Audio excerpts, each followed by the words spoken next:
Omar, we've had a couple of days to reflect on the defeat at Redbridge. How difficult is it to take that defeat, because we were 6 minutes away from a draw? I think we took the lead, and I think it took us 10-15 minutes to get into the game. And once we did, we controlled it quite well. But there's still a lot of things where, for me, we didn't really control the game the way that me and Cliff would like. They come back and they won the game 2-1. It's something that we have to, analyse now and forget really, and move on to the next game. Some people calling the pitch a leveller, but it was the same for both sides, although second half Redbridge seemed to relish going into that mud and made defending very, very difficult.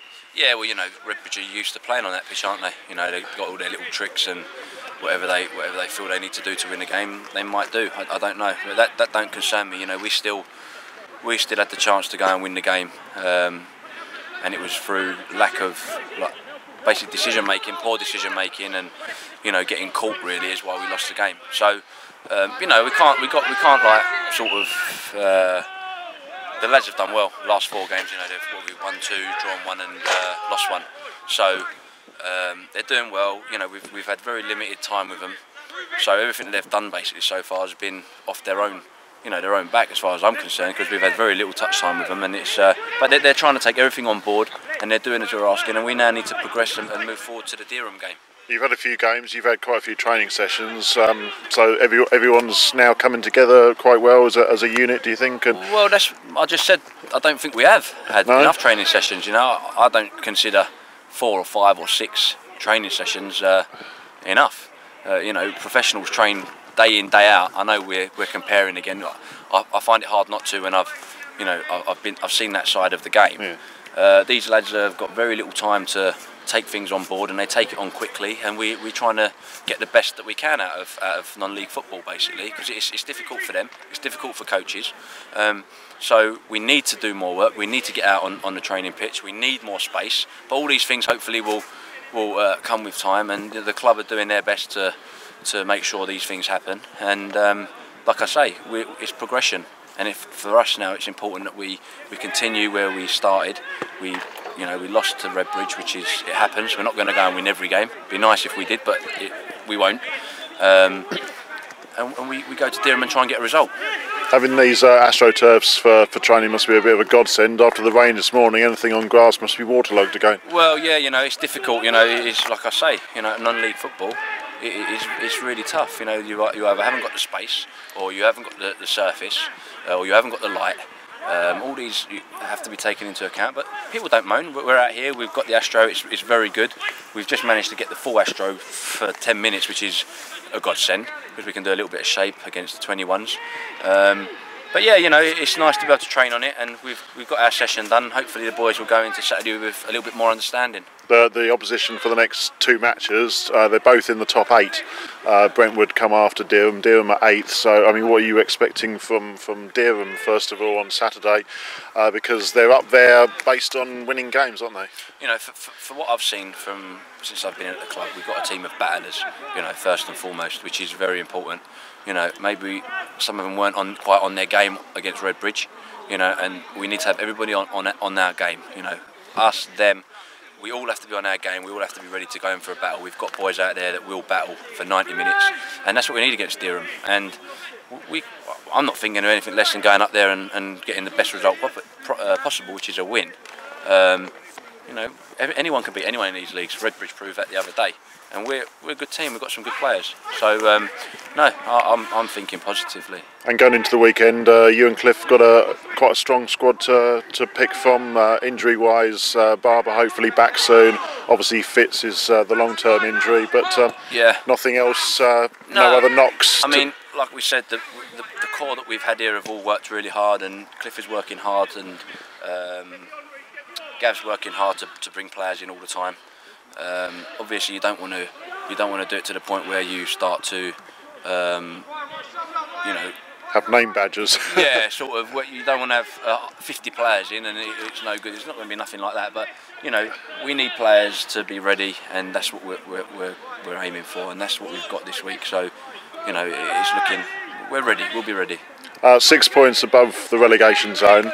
Now, you've had 20 years in the game at so many different levels. Does anything prepare you in what you've had in the last 20 years for a relegation battle? I mean, the only time I've really had to deal with anything like that was when I was at Histon, which was a non-league team again, when I dropped out of professional football. Well, I left before we got relegated because, for whatever reasons it was, the club couldn't afford me financially or whatever. And it's not nice, you know, because every game is a battle, and sometimes you have to put your philosophies and your ethoses to the side and do what it takes to win the game, you know. And we need to go out there, we need to disorganise opposition, we need to stop them from playing, and we need to try and put whatever we're taking on board now into from our games into the games that we're playing. That's all we can ask for, and if we do that, I'm sure we'll get, you know, we'll be fine. And we'll, you know, this team is got too much quality in it, and too much. They've got a good mix of aggression and quality, and that for me it will be enough for us to push up into the, you know, push up the table, put it that way. And because the next 2 games are away from home, is there just less pressure on everybody because there's perhaps less away fans going to follow than playing at home, or would you like to be back on the carpet of Squarely Road? Or does the word pressure not come into things? Well, I don't know. For me it doesn't, but you know, for the lads who are out there playing, it might be slightly different. Some people might not have only maybe played at this level who struggle with things like that, or some home form. Maybe sometimes you have to take things like that into consideration. But you know, we have to take each game as it comes. You know, 2 games away from home. Yeah, maybe there is no pressure there. We'll go and play, and we're playing against teams that are supposedly in a better position and better than us form-wise.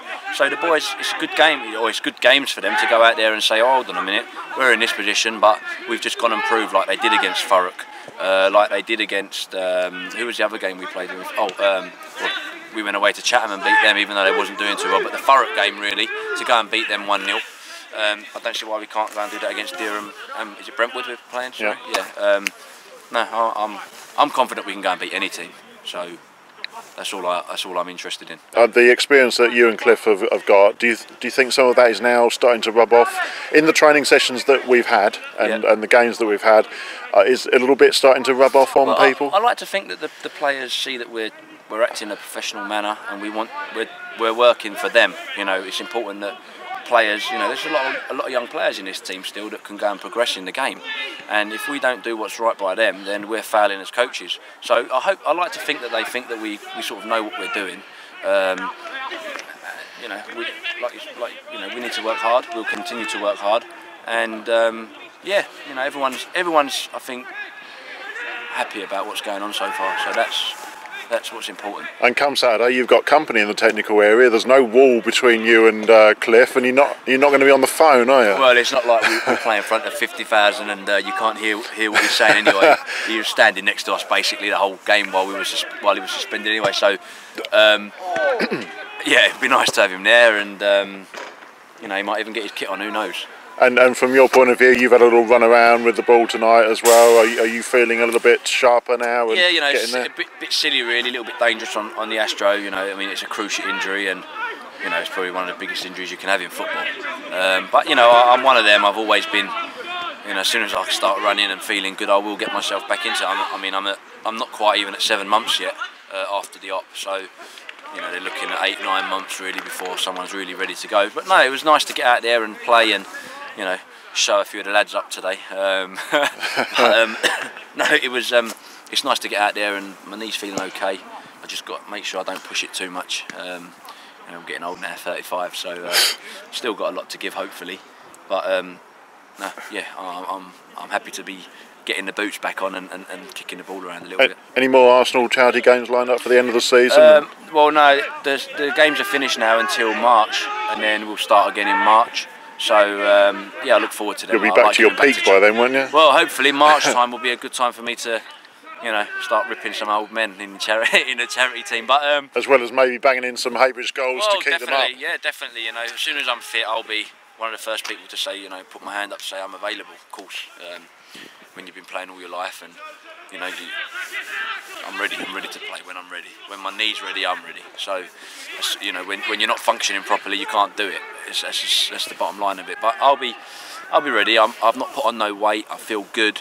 You know, that's just the way I am.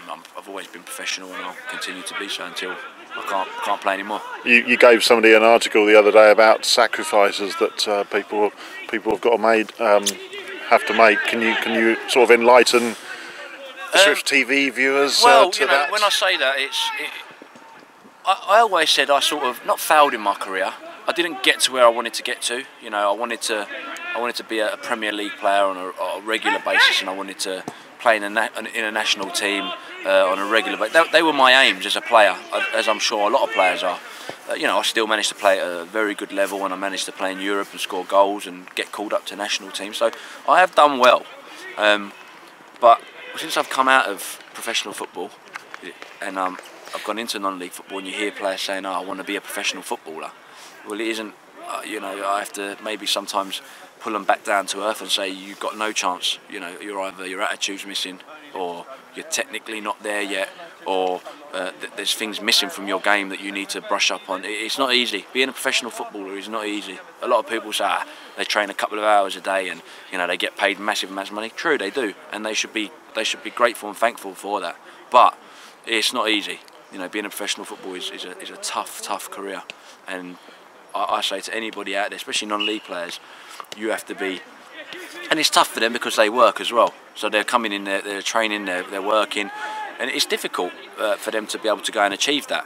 But if you want to do it, you have to have all those aspects of the game, mentally, physically, technically, you know, tactically. All these things have to be spot on for you to go and achieve that. And that's all I was really trying to say. And I'd love these. There are a lot of non-league players out there that can do it. But it's just, you know, it's not easy. Okay, thank you very much.